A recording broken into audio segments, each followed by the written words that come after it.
Hey, it's me, MLB. Here is chapter 104 of Touched. This one is titled Hawk's Nest Getaway. Just a friendly note before we start the chapter. This one in the original book has a scene, an adult scene, so I have cut that out and I have faded my voice out as it starts and faded back in to continue on the chapter after it's finished. So the reason for there being just a bit of music randomly in the middle of this chapter is to indicate that something happened between Hawks and Yin, and then we continue on with the rest of the chapter, keeping it very PG and happy for everybody. Did she just scream about her underpants? Someone asked. Brian gasped. Oh Lord, she's gonna kill me, he said as he covered his mouth with his manicured fingers. Why, Squishy Bean? Uncle Anthony asked him. I made her a matching pink G-string to go with mine, but I made it tie up, Brian said as he flapped his hands in gay panic. Beyonce, I hope it didn't come loose. Matching? Uncle Anthony asked quietly with a blush. Yes, baby boo-boo, Brian said mischievously, giving his man a sly side-eye. I've got my own on, he sung suggestively. Let's go home. Now, Anthony said lowly, as he took Brian by the hand and quickly said goodbye to everyone. Ooh, baby's keen, Brian giggled excitedly, allowing himself to be pulled along by the eager Anthony. Don't worry, boo-boo, I'll do the striptease for you. You treat me so well, Anthony said lovingly, as he glanced back at his boyfriend. Oh, I'ma do you real good, baby boy, just you wait, Brian replied suggestively. Ray, sweetheart, I'll just put Hiyoko to bed if you want to make yourself at home, your mum said to her as her and Ray pulled up outside your house. Sure, love, she replied with a smile. I'll make us a cup of tea. Do you think Yin and Hawks would mind if we use their things? No, not at all. Yin said for us to make ourselves at home, your mum replied. Okay, Ray said as she hopped out of the car. This is nice to have a night alone together, she added, picking up her and your mum's bags and taking them in as your mum gently lifted a sleeping Hiyoko out of the car seat and carried him to the front door. It is very nice, your mum said. Yin also said it was okay for us to sleep in the guest room. There's a queen bed in there. Sleep together? Ray asked with a light blush on her cheeks.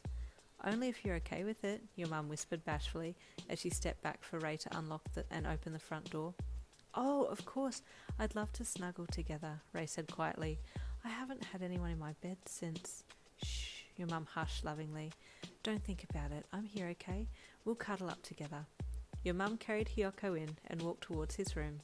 I'll only be a few minutes, she said over her shoulder to Ray. The grey-haired sweetheart smiled and nodded in response.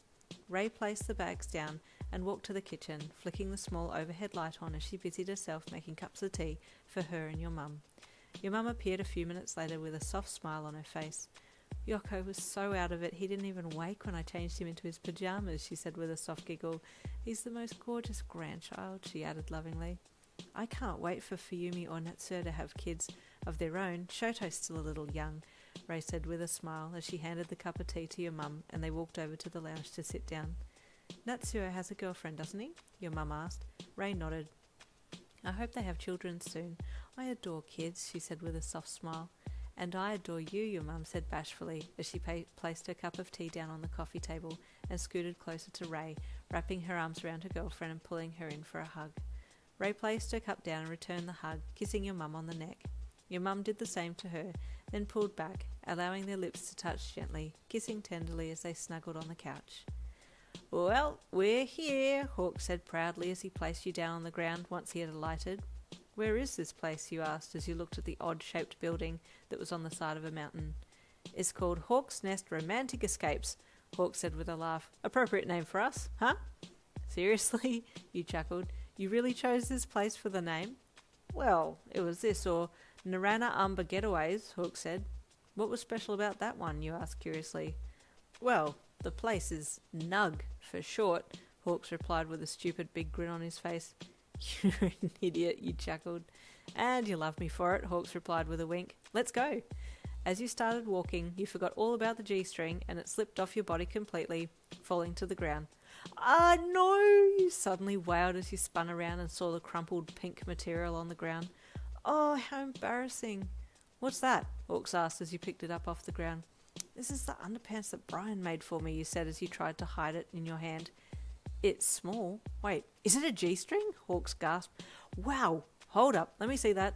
No, you wailed. This is so embarrassing. I'd never usually wear something like this. It's only because he insisted that I have one that I wore it. Hawks pried it from your hand and held it up to look at it. It really didn't cover much, just a small triangular patch that covered the front and a string that went through your legs and attached to the 2 silk ties either side. Hey, Hawks purred. I want to see you in this. This is hot. No, it's not, you wailed. I'm throwing it away.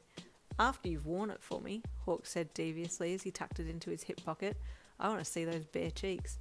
Oh, you're so embarrassing, you whispered as you covered your face. Hawks chuckled and took your hand, pulling it from your face as he led you to the reception doors. The staff nearly fell over when Hawks himself entered and confirmed his reservation. We all thought it was a prank call, the lady behind the desk said sheepishly. We didn't think you'd really come. I get that a lot, Hawks replied with a chuckle. After being given the keys to the honeymoon suite, Hawks led you to the room. He opened the door with the keys, and in you both went, before you found yourself pinned back first against the wall. Hawks, you gasped as his tongue and teeth attacked the side of your neck, his hands gripping yours and dragging them up to the wall, pinning them overhead. This is going to be a night to remember, Hawks said lowly as he licked and kissed around your ear and jawline. You were immediately turned on by his movements and gave yourself to him, as he then let go of your arms and roamed your body with his hands. After having a lazy breakfast in bed, you both got ready to leave, then headed back home. We're home, you sang once you had opened the front door. Mummy, Daddy, Hiyoko screamed excitedly as he toddled quickly towards you both, crumbs all around his mouth. Hey, my boy, you greeted with a laugh as you crouched down to pick him up. What have you been eating? Bicky, he replied proudly. Bickies? You gasped playfully. Mummy wants one. Who gave you Bicky? Hiyoko turned in your arms and pointed to Auntie Ray. Special Mummy, he said proudly. Special Mummy? You asked him. Is she a special Mummy? He nodded proudly, and you looked at Auntie Ray with a silent, "Aw" look on your face. Oh, you whined, that's so cute. I don't know where he got that from, Ray replied, but I love the name. Me too, you replied with a smile as you walked over with Hiyoko in arms still to give her a one-armed hug in greeting. Hawks carried your bags in and sat them down on the floor near the kitchen bench. Where's my favourite mother-in-law? He asked with a cheeky smile. She's just hanging out some laundry for you both, Ray replied. Thank you so much for letting us stay the night here. We had a lovely time. I'm glad, you replied. You're welcome any time. Just then your mum entered and came over to give you a hug. It was really special staying here, she said to you, giving Ray a small, bashful side glance. The pair shared a secret smile together, and you looked at Hawks with a curious look on your face. What did they get up to, you thought? After chatting for a little bit, your mum and Ray left to head back to the respite, and they left holding hands, which you thought was very cute. Well, looks like it's back to business as usual, you said with a sigh. It was such a nice getaway. Oh, well, we can definitely do an encore again tonight if you'd like a private show, Hawks leered as he walked over and pulled your body against his. Daddy, I've still got Yoko here, you said playfully, pointing to Hiyoko, who was still sitting on your hip. Play, Daddy? Hiyoko asked, pointing to the train set on the floor. I guess I can play for a little bit, Nuggy. Then I got to help Mummy in the bedroom, Hawks said to Hiyoko. No, you don't, you replied quickly. He laughed and took Hiyoko from you. I'll get you between the sheets again someday soon, he said with a wink as he went back to play with his boy. Just then your phone rang from inside the bag on the floor and you quickly ran over and grabbed it. Hello? You asked as you picked it up. Oh, Beyonce, I'm so sorry about what happened last night, Brian's voice wailed from the other end. Oh my God, Brian, I was so embarrassed, you replied back, covering your now blushing face and hand. Did anyone comment when I screamed about my undies? You asked. I'm not going to lie to you, sugar. There are a few questions asked, but don't worry, everyone will have forgotten by now, he reassured you. I'm just going to become a hermit now and never leave this house, you said with a groan. I can't face anyone anymore. Oh, schnookums. Well, Hawksy will love keeping you indoors, more specifically the bedroom, he said suggestively. You blushed heavily and giggled nervously. Anyway, hey, did Jasmine get cute waiter's number last night? You quickly asked, changing subjects at the speed of light. Lord, yes, Brian replied enthusiastically. She snapped me a picture in bed with him this morning, so she got more than just a number, if you know what I mean, he added with his I'm spilling the tea voice. I'm so proud of my girl. And there ends chapter 104. Stay tuned for chapter 105.